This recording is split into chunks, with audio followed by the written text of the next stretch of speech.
All right. I haven't seen many reviews on this or whatever, so I thought I might be able to help. And why I think I might be helpful is because I'm as average as it gets. I'm basically a general contractor. My main thing is hardwood flooring. I'm not a professional reviewer, barely a professional anything. So this Festool has a reputation for being like wealthy hobbyists or super fine, high end woodworkers, and I'm neither of those. So to be transparent, I love the system. I enjoy using the tools. I think that a lot of times they can make an amateur like me look professional, and they can make a professional more money because there is a system and it's highly efficient. When you invest in the whole thing, it can be a hell of an investment, but I think it does pay dividends. So that's my 2 cents.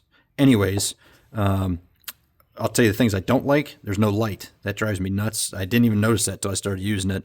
That's not a fan of that. And then two, I've never had anything DeWalt, but man, their variable speed trigger is nice. And maybe it's just in my head, but I sure like using the trigger style instead of just the off on. But short of that, when you turn it on, it vibrates like anything else on the market.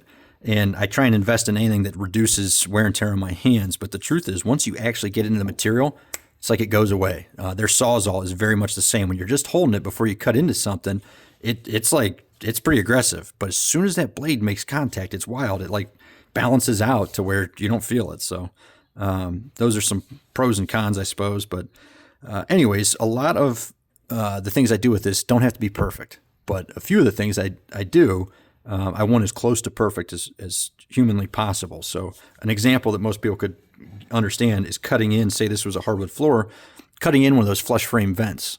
My dad, back in the day, he got me into hardwood. He would set up a router. That I don't even carry a router with me most days unless I know I'm going to need it.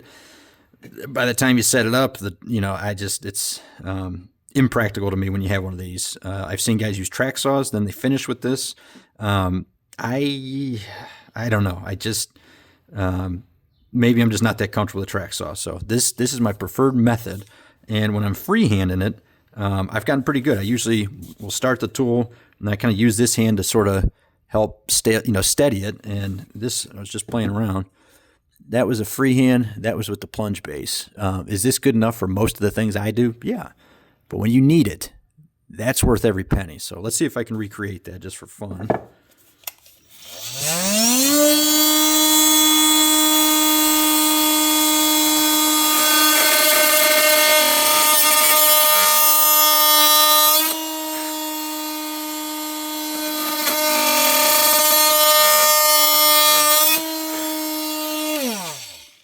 So I typically will start with a corner and then work into it. The first time I tried to just go to square down, and you can see it jumped around pretty good. Second time I tried my corner method, and then it cleans up pretty good after that. So I have not been able to find a way to freehand and plunge cut with one of these where the whole thing is just perfect. This is as close as I've gotten. So just for fun, we'll toss this thing on. I had to watch a YouTube video just to figure out how to put this damn thing on. So get it there, this green guy. All right, so it looks actually kind of crooked how it sits on there. Once you fire it up, it straightens out, and that magnet there is the whole secret. That's what's holding it in. So let's see how we do here.